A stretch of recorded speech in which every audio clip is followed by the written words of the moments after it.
গণভোট হলো জনগণের এইরকমই ইচ্ছার ডাইরেক্ট বহিঃপ্রকাশের নাম হইল গণভোট।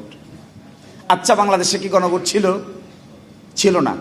৭২ সালের সংবিধানে কোনো গণভোট ছিল না। গণভোট আসলো কখন? প্রথম গণভোট আনলেন second proclamation order, 5th amendment order of 1978। Bangladesh সংবিধানের গণভোটের বিধান প্রথম শহীদ প্রেসিডেন্ট জিয়াউর রহমান যোগ করেন, এটা 1978 সালে। 15th amendment, second proclamation, 15th amendment order 1978। এটা দিয়ে বললেন বাংলাদেশের সংবিধানের প্রস্তাবনা, অনুচ্ছেদ 8, অনুচ্ছেদ 48, অনুচ্ছেদ 56 এবং অনুচ্ছেদ 142, এগুলো যদি সংশোধন করতে হয় তাহলে 142-এর অধীনে গণভোট ছাড়া সংশোধন করা যাবে না। এটা যোগ করলেন 1978। কিন্তু ইন্টারেস্টিং, বাংলাদেশের প্রথম গণভোট হয়েছে 1977। সংবিধানে আসার আগে 30শে মে 1977 বাংলাদেশের ইতিহাসে প্রথম গণভোট অনুষ্ঠিত হয়। এই গণভোটের প্রশ্ন কি ছিল? আমি এবার প্রশ্নে ঢুকছি। আমাদের বন্ধুরা বলছেন আমাদের এখনকার গণভোটের প্রশ্নটা নাকি স্পষ্ট না, এই জন্য জনগণ না বুঝে ভোট দিয়ে দিয়েছে। এইটার উত্তরটা দেখেন।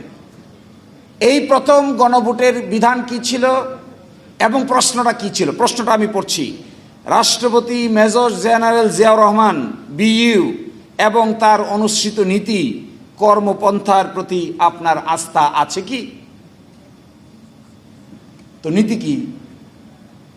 কয়টা নীতি? আমরা কেউ বলতে পারবো যে এই কয়টা নীতি? কেউ বলছেন 19 দফা। জনগণ 19 দফা জানে? এই প্রশ্নটা কি সুস্পষ্ট হইল না অস্পষ্ট হইল? আপনারা আমি আবার পড়ি, আপনারা বুঝেন। এগুলো ক্যালকুলেশন, একেবারে ম্যাথমেটিক্সের মতো ক্যালকুলেশন, এগুলো গরম বক্তৃতার ক্যালকুলেশন না। রাষ্ট্রপতি major general Ziaur Rahman BU এবং তাহার অনুসৃত নীতি, দেখেন তো দেখি অনুসৃত নীতি কতগুলা। ও কর্মপন্থার প্রতি আপনার আস্থা আছে কি? কর্মপন্থা কয়টা? অনুসৃত নীতি কয়টা? এই প্রশ্নের কিন্তু উত্তর খুঁজে পাওয়া বড়ই কঠিন। প্রথম গণভোট গেল, দ্বিতীয় গণভোট বাংলাদেশের ইতিহাসে 21শে মার্চ 1985। এরশাদ সাহেব ক্ষমতায় আসলেন, উনি এসে আরেকটা গণভোটের আয়োজন করলেন। এই গণভোটটা কি? এই গণভোটের প্রশ্ন আমি পড়ছি, 1985 সালের গণভোটের প্রশ্ন। দেখেন, আপনি কি রাষ্ট্রপতি এরশাদের নীতি সমর্থন করেন এবং আপনি কি চান যে নির্বাচনের মাধ্যমে বেসামরিক সরকার গঠিত না হওয়া পর্যন্ত তিনি এই প্রশাসন চালিয়ে যান? তাহলে প্রথম প্রশ্নটা কি? রাষ্ট্রপতি এরশাদের নীতি সমর্থন করেন? তো রাষ্ট্রপতির এরশাদের নীতি তো বহু কিছু, সবটাকেই সমাধান করেন কিনা এই প্রশ্নের উত্তর জিজ্ঞাসা করা হচ্ছে। তৃতীয় গণভোট 15ই সেপ্টেম্বর 1991 সালে বেগম খালেদা জিয়ার আমলে। প্রেসিডেন্সিয়াল ফর্ম থেকে সংসদীয় ফর্ম, পার্লামেন্টারি ফর্মে আসার সময় আরেকটা গণভোট হয়। সেখানে প্রশ্ন কি? সেখানে প্রশ্ন হলো গণপ্রজাতন্ত্রী বাংলাদেশের সংবিধানের দ্বাদশ সংশোধনী বিল 1991-এর রাষ্ট্রপতির কি সম্মতি দেওয়া উচিত কি না। তো দ্বাদশ সংশোধনী বিলে কি আছে? দ্বাদশ সংশোধনী বিলে কি আছে বাংলাদেশের সাধারণ জনগণ জানে? এটা জানা সম্ভব? আমাদের মতো উকিল মুক্তার রাজনৈতিক দলের লোকেরা না জানা সম্ভব? বাকি তেতুলিয়ায়, টেকনাফে, কোথায় কোন গ্রামের মহিলা সে কি জানে দ্বাদশ সংশোধনী বিলে কি আছে বা কি নাই?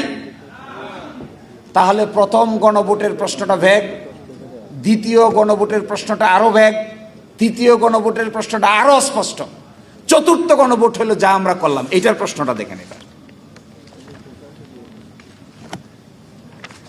এটার প্রশ্নটা কি? এটার প্রশ্নটা হলো, আপনি কি জুলাই জাতীয় সনদ বাস্তবায়ন আদেশ 25 এবং জুলাই জাতীয় সনদ লিপিবদ্ধ সংবিধান সংস্কার সম্পর্কিত নিম্ন বর্ণিত প্রস্তাব সমূহের প্রতি আপনার সম্মতি জ্ঞাপন করিতেছেন? 1, নির্বাচনকালীন সরকার তত্ত্বাবধায়ক সরকার হবে। আপনি কি এটার সাথে একমত? 2, আগামী জাতীয় সংসদ দ্বিকক্ষ বিশিষ্ট হবে, একটা উচ্চকক্ষ হবে, একটা নিম্নকক্ষ হবে। উচ্চকক্ষের সদস্য হবে 100 জন 100 জনের ভিতরে যে দল যে পরিমাণ ভোট পাবে সেই ভোটের আনুপাতিক হারে উচ্চকক্ষ গঠিত হবে। আপনি কি একমত? 3, জাতীয় সংসদে নারী প্রতিনিধিত্ব, বিরোধী দল হতে ডেপুটি স্পিকার, কয়েকটি সংসদীয় কমিটির সভাপতি নির্বাচন সহ বেশ কয়েকটি বিষয়ে আপনি কি একমত? জুলাই জাতীয় সনদে বর্ণিত অপরাপর সংস্কার রাজনৈতিক দলগুলি তার ইচ্ছা অনুযায়ী করবে। আচ্ছা, এই যে 4টা প্রশ্ন আপনাদেরকে পড়ে শোনালাম, একটা হলো 1977 সাল, একটা হলো 1985 সাল, একটা হলো 1991 সাল, একটা হলো 2026 সাল। এই 4টা প্রশ্নের ভিতরে 26 সালের গণভোটের প্রশ্নটা সবচাইতে সুস্পষ্ট আকারে জিজ্ঞাসা করা হয়েছে। কোথায়? আপনারা যে গণভোটের আয়োজন করেছিলেন সেখানে বলেছেন কি, মেজর জিয়াউর রহমান কর্তৃক গৃহীত সকল নীতি পদ্ধতির সাথে কি আপনি একমত? এটা কোনো সুস্পষ্ট প্রশ্ন হলো? 85 সালে এরশাদ সাহেবের সঙ্গে গৃহীত সকল নীতি পদ্ধতির সঙ্গে একমত, এটা কি সুস্পষ্ট প্রশ্ন হলো? 91 সালে দ্বাদশ সংশোধনীতে গৃহীত সংবিধানের বিলের সাথে আপনি একমত কি না স্পষ্ট হলো? নাকি তত্ত্বাবধায়ক সরকার আপনি মানেন কি মানেন না এটা স্পষ্ট হলো না? তাহলে যে বলছেন যে জনগণ না বুঝে ভোট দিয়ে দিয়েছে। দৈনিক আজকের বাংলা .net